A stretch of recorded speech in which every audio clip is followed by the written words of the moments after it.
Hey,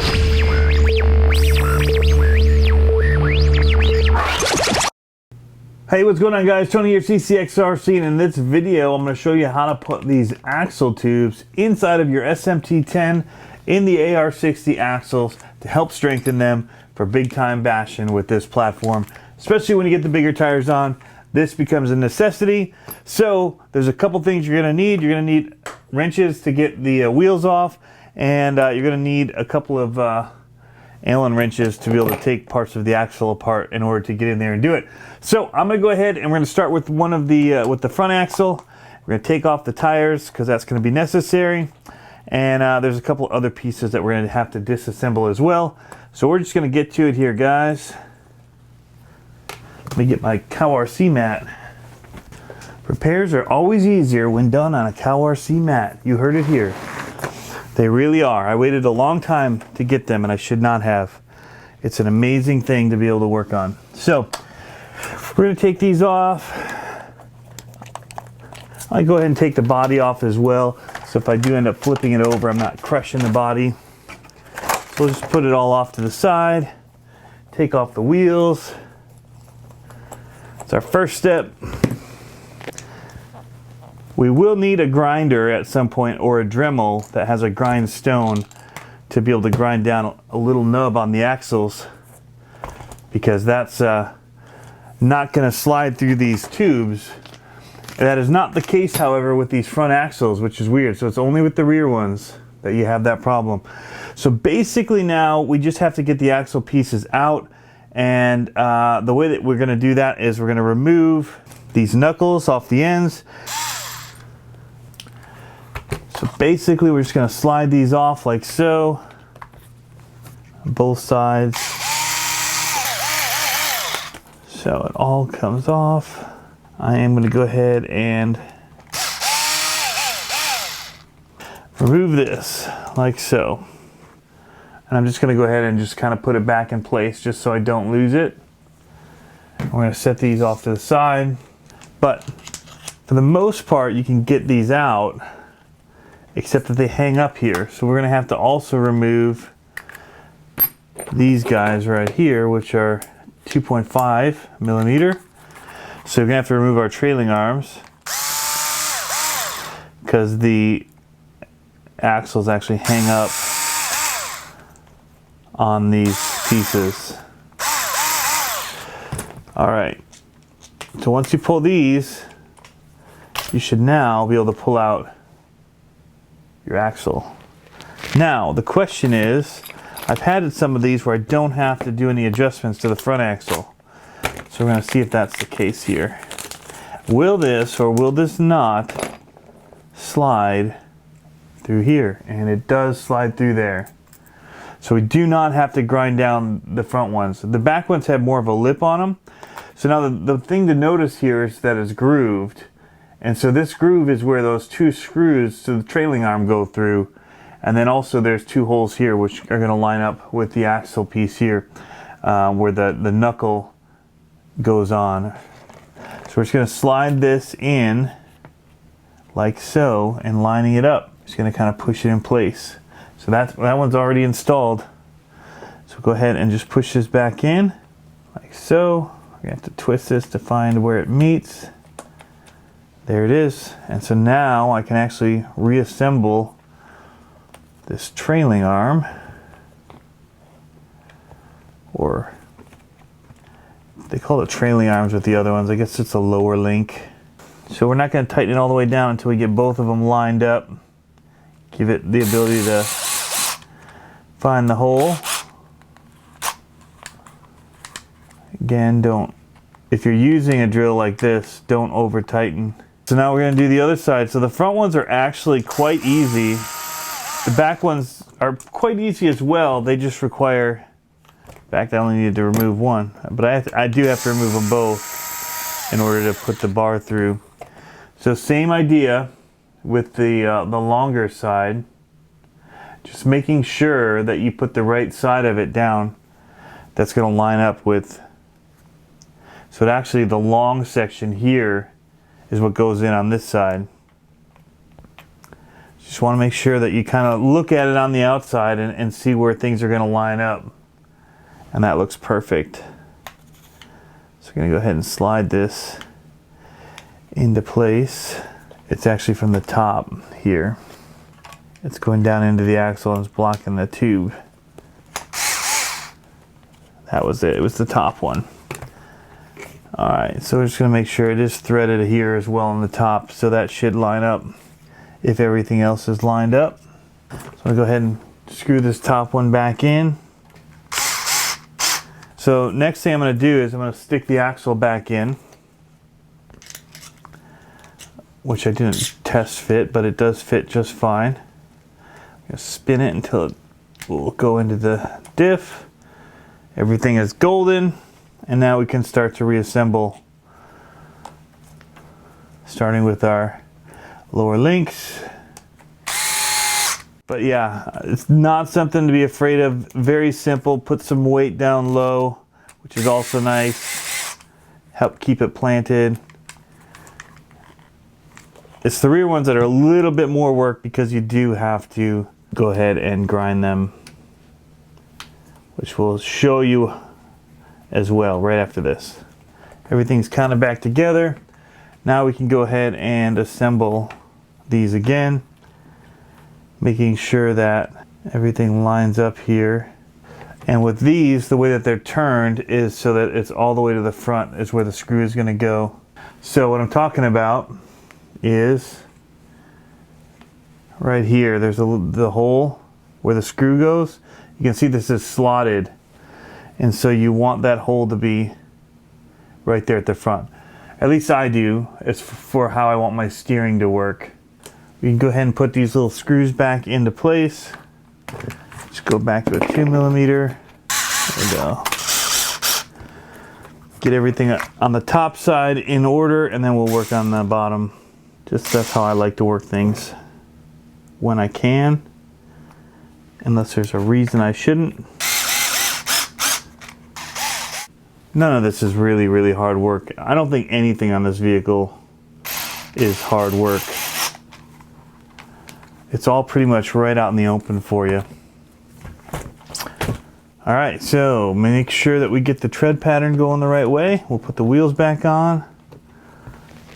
All right, here we go, guys. We're gonna install these last ones on the rear of the car. Just have to take off the wheels and get the axles out of here, and then we'll take them down and we'll grind them off, because that is something we have to do with this particular setup on the rear.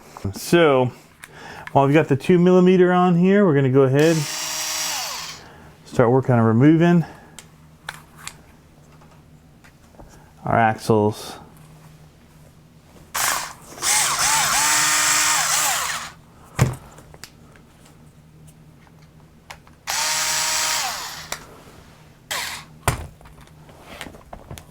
All right, switch over to our 2.5mm.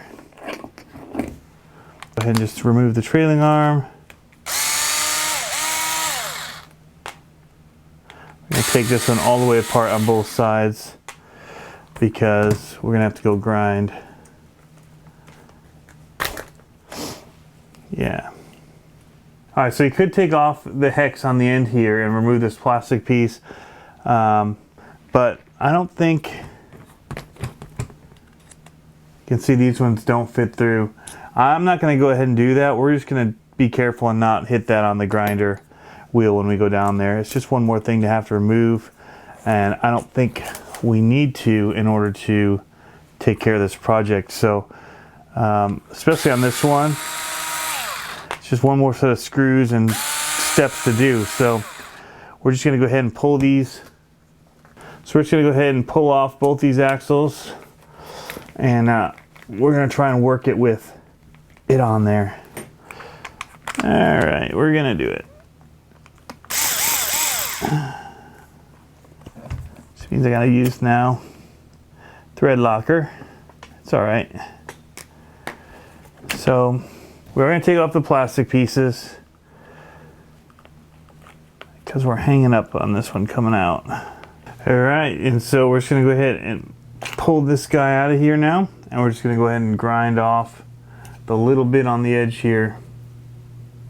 You know what, just because I'm worried about transfer of heat, I am going to go ahead and remove this plastic piece off of here, because I'm just starting to think about the heat that is, how hot the metal gets when it's grinding, and I don't want to have it melt this plastic piece.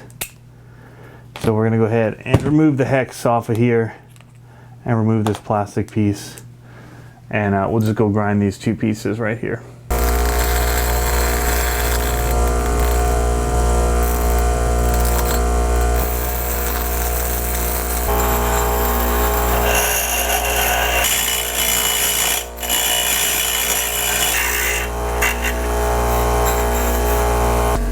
Alright, so we went ahead and just took the little nubs off of these, so they'll slide right through the tube now. Alright, well I took off a little bit more than I needed to, just because I was downstairs and I didn't have the tubes with me. So I usually leave a little bit on there, but this time I basically took it down all the way to the bare metal. So, not to the bare metal, but till it was completely smooth, instead of having a little bit of a notch still. So now we're just going to install the tubes. If I can find out where I put them. Alright, here they are. So first one's going to go like this. Again, making sure that everything is lining up so that for this one, the trailing arms will go through and line up. Should not put that through yet though. I need to put the axle through.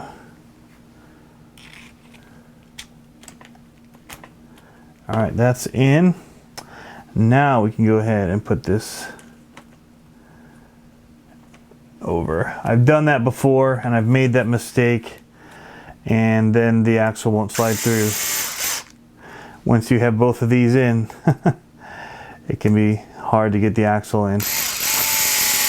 I've probably ground it down enough this time that it would fit, but don't need to take any chances. I'm going to go ahead and finish this side off since we're here. So I'm going to put the end on it. It slides on like so.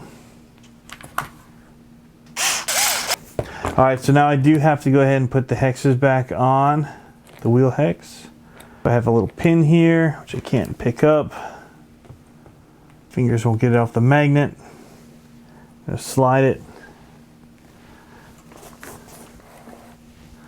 Slide it in here, like so. We're going to put our hex over it. Then we're going to get a different tool. Now we're back to the 1.5. But this is going metal into metal, so we're going to hit it with a little bit of the locker, thread locker. And install it right here. Tighten it down by hand. One side is done. Alright, so we're going to go ahead and install the tube like so.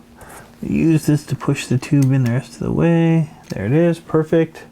We're going to slide in our axle. Make sure it meets. Everything's spinning good. We're golden there. Alright, now before I go ahead and put this 2.5 millimeter in here, we do have to, while this is loose, reattach our drive shafts that we've pulled off. So, if this was completely buttoned up and not moving like this, I wouldn't be able to get the drive shaft on.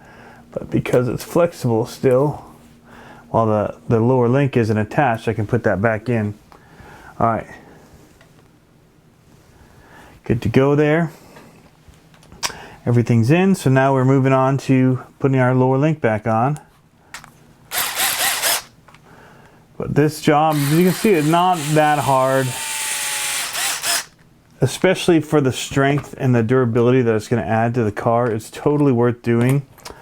I'm going to go back to this 2.5, the 2.0, tighten that down. And I think in the bottom I loosened this. Alright, so we're going to slide on this end. We're still on our 2 millimeter, which is good. And drop our pin in here.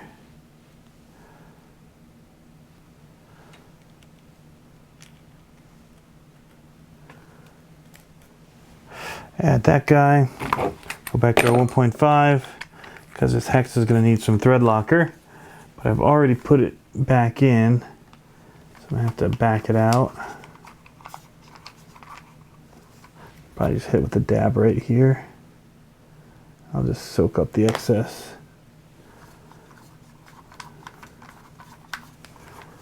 There we go.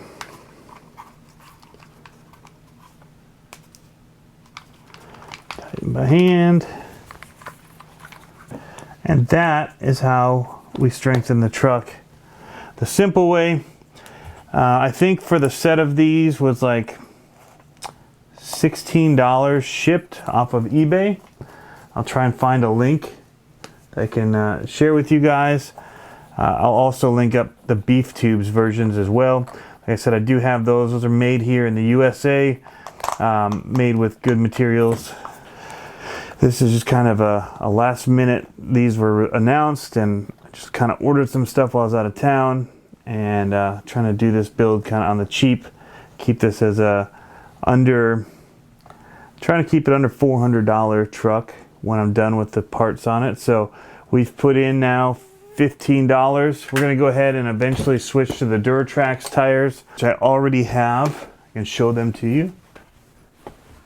So I have these Duratrax munitions already that I'm going to install on here. They're a bit taller, a little bit wider as well. And no, they're the same width. Definitely a taller tire though.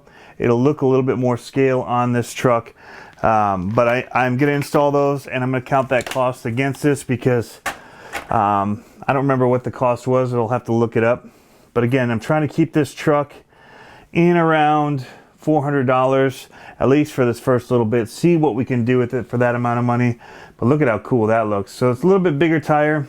You can see the difference. And so these will go on. This should give it a little bit more speed too, just with the bigger circumference of the tire. But yeah, I'm so happy these are back out, you guys. I can't even tell you how ecstatic I am that people will be able to get these with them on the market again. So yeah, let me know what you want to see done with this thing. The other thing that I spent money on was 25 bucks for the front sway bar. So that's already sitting me about 400 bucks in on this thing. But we'll see how it does with the 16 tooth pinion and all that. These will be added later. I want to see stock what the speeds are, 16 tooth with this thing, and we'll bash it with these tires on before we do make the switch to the munitions. But that's it, guys. That's what I'm going to be doing with this truck. We're going to keep this one pretty stock, keep it brushed, keep it fun. And I've got enough fast ones. This will just be a kick around one I can let kids that come over and visit play with and things like that. But again, I'm super excited that these are back on the market so that people can pick them up and get out there playing with solid axle monster trucks. It's, again, a totally different format than like the Bigfoot and stuff you get from Traxxas that are independent suspension, so it handles differently. And these are more scale in their look, appearance, handling, all of that. So, but the bigger tires will definitely look better on here. And so that's why I do want to add these to it. I have bigger ones I can put on, but for now we're going to stick with the 2.2 rim size on here on this one. I've got, again, enough other of the Pro Mod size. We may go to that, keeping it brushed, and see how it does for you guys, because I do have enough sets of the wheels.